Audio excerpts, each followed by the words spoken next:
Kesulitan nggak sih Bang? Gimana? Sempat mengalami kesulitan nggak? Sampai detik ini sulit terus sih. Apa tuh Bang kalau boleh tahu? Sulit membagi waktu terhadap istri, sulit membagi waktu terhadap istri, terus sulit finansialnya juga gede di bola, gede banget bola itu. Apalagi kan ini ada pemain juga yang harus digaji setiap bulannya. Jadi sebenarnya kita kayak buka suatu perusahaan dan menekan tingkat pengangguran juga. Karena main bola ini kan kerja ya mereka ya. Jadi benar-benar banyak kesulitannya, capek juga. Tapi kebetulan aku kerjasamanya sama Atta ya, dia itu pekerja keras gitu. Jadi setidaknya terpacu lah untuk kita tetap bersyukur dan tetap menjalani apa yang kita lakukan sekarang. Sempat kekhawatiran nggak sih Bang? Kan ini kan lagi masih suasana di tengah-tengah pandemi seperti ini. Sempat sih khawatir untuk liganya nggak jadi jalan atau sebagainya. Tapi kebetulan di klausul pemain dan sebagainya, kalau liga nggak berjalan biasanya kita untuk gaji di stop ataupun per 40% atau 20%. Ada kekhawatiran tersendiri, tapi ya bismillah lah, niat kita baik kok, insyaallah hasilnya baik. Ngebagi waktunya gimana Bang sama istri yang lain kita? Agak sulit sih, apalagi dia tahu sendiri ya, aku aja mau makan siang pulang habis sholat malah nelfoni urusan bola gitu, malah ini gitu, malah memang repot banget gitu. Tapi aku sempetin sengaja nelfon depan dia, jadi kayak misalnya di meja makan kan saya sengaja gitu agar dia tetap bisa lihat aku gitu. Jadi dengan perilaku aku akhirnya dia bisa mengerti gitu.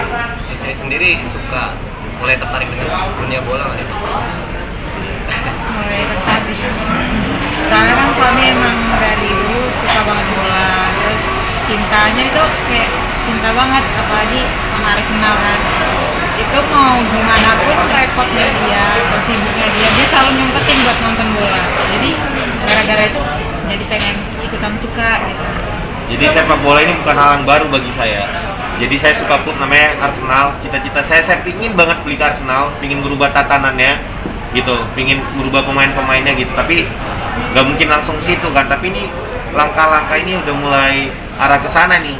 Terbukti di usia saya 28 tahun saya udah punya klub sepak bola profesional. Mudah-mudahan sekarang nih berusaha di tanah air, nanti bisa keluar negeri, insyaallah.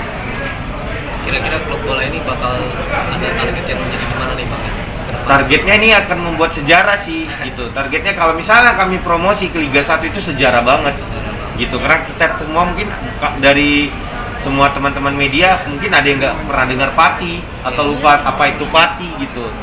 Yang akhirnya ketika Pati yang orang nggak pernah tahu keberadaannya tiba-tiba menjelma masuk ke Liga 1 itu sejarah banget sih gitu. Karena kita berarti memang bisa meracik sepak bola secara modern gitu, secara modern, secara baik lah gitu. Kan sempat beredar kabar ini nggak diakui sama PSSI, itu klarifikasi seperti apa ya? Yang benar kan? Nggak diakui sih sebenarnya. Ini karena kita belum preskon aja ya. Ada hal-hal yang kita tahan sehingga beritanya jadi banyak yang seperti itu. Maaf, mungkin liar lah beritanya, jadi kemana gitu sebenarnya. Makanya itulah tujuannya preskon hari ini, agar tahu bahwa sebenarnya klub ini udah kita akuisisi. Cuman kita malah melakukan hal-hal yang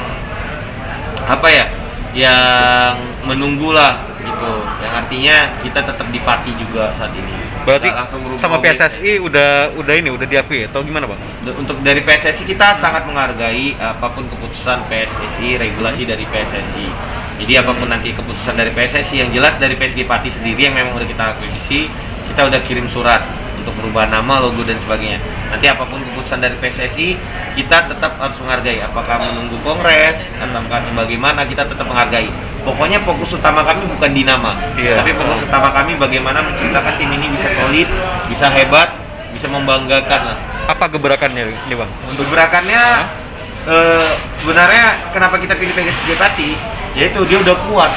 Ya sebelum kita datang itu udah memiliki pemain-pemain muda dari akademi, sehingga kita ingin buat gebrakan bahwa dengan pemain-pemain muda plus mungkin pemain-pemain muda yang bertalenta juga yang label timnas seperti Yuda Febrian bergabung ke situ, dan itu membuat anak-anak lain ikut bersemangat agar mereka punya impian juga biar dipanggil timnas. Nanti mudah-mudahan gebrakannya pemain-pemain muda yang tampil luar biasa, karena ini udah saatnya mereka tunjuki talenta-talenta muda yang menurut saya banyak talenta muda yang luar biasa di Indonesia. Apa akan menggait kayak Raffi Ahmad, menggait orang-orang yang sudah punya nama gitu, pemain-pemain bola, atau benar-benar baru? Pemain baru udah cukup membangun chemistry ya. Jadi kita nggak mau juga terlalu merusak tatanan ini. Jadi mereka udah kuat, muda-muda, kuat-kuat, semangat-semangat fisiknya. Karena di Indonesia itu kita perlu bukan apa ya, sepak bola itu 90 menit ya bermain. Banyak yang kuat tapi mungkin kuatnya di 50 menit, 60 menit, 70 udah hilang fokus. Makanya fisik kita genjot terus nih, fisik, makan, nutrisi gitu. Kita genjot abis biar apa? Biar dia bisa fokus 90 menit full bermain gitu. Oke bang, itu kan mengenai tim bola dari AHA ini bang. Tapi dari perasaan lu sendiri gimana nih bang? Akhirnya dapat, kita bisa terjun, akhirnya membangun bersama. Bang, jujur ini suatu kebanggaan sih bang gitu. Kita dari rakyat biasa gitu, yang dari rakyat biasa cuman dari orang yang berdasarkan hobi bola, sekarang udah bisa bertindak nyata gitu. Dan hampir seluruh Indonesia sedang melihat nih gebrakan apa yang kita buat. Jadi suatu kebanggaan aja ya, kita bukan hanya bisa menjudge, waduh timnas nggak berkembang, apa kita bosan dengan proses. Ya udah, saya ingin menjelma bahwa kita yang harus melakukan prosesnya gitu, bukan harus memerintahkan orang untuk melakukan prosesnya gitu. Jadi kita, ini prosesnya. Kami rangkul yang anak muda, talenta muda di negeri ini sangat banyak. Kami sekarang punya akademi, kami latih dari usia dini gitu, kami persiapkan sehingga udah besar nanti matang dalam segi teknik, matang dalam segi dasar, matang dalam segi fisik, dan siap untuk membangun suatu tim yang kuat. Mudah-mudahan bisa kuat untuk Garuda nanti. Oke bang, boleh sedikit update mengenai kemarin datang ke acara nih bang? Oke, saya tahu boleh. Ke acaranya fenomenal ya menurut aku, karena groomsmen-nya itu orang-orang gede semua, dari Kovat, Arfan Hatif, ada Giorgino, ada tadi Sky, banyak banget ya. Iya. Itu ada Vero, ada sebagainya. Yang dari cewek juga bagus ya, ada Siva Jurel dan sebagainya gitu. Terus acaranya juga nggak berjalan dengan lancar lah gitu. Semuanya berjalan dengan lancar. Sekarang juga di YouTube trending semua. Alhamdulillah lancar. Orang keluarga, dua keluarga bahagia. Rizky Bilar juga itu kebahagiaannya terpancar banget. Mengenai kesetaraan ini kan cukup unik nih bang, bisa dibilang ya kemarin. Iya, sampai unik. ada billboard segala macam. Iya.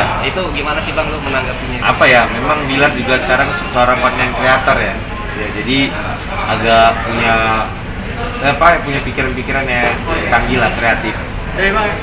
Tapi kemarin itu sempat ada momen spesial banget nggak sih bang, akhirnya lu bisa datang ke sana? Momen spesial apa ya, segala sesuatunya udah difasilitasi, kekeluargaan, terus memang fokus ke acara sih kemarin gitu, biar lancar gitu. Bang, akan mengasih kado spesial nggak sih di saat acara akad nanti? Spesial ya, pertama sih doa, tapi ada mungkin yang spesial aku perlu bicarain ke dia, apakah dia setuju atau enggak. Yang intinya kan alhamdulillah rezeki Bilal lancar. Saya berniat banget memberikan uang yang mungkin saya berikan ke dia itu, tapi untuk memberikan anak yatim aja, supaya kirim doa ke dia, karena itu penting kan. Alhamdulillah kan sekarang Bilal rezekinya lancar ya, kita tahu ya gitu. Apabila kita juga karena ego karena gengsi, wah itu ngasih ini, kita ngasih juga dong yang lebih.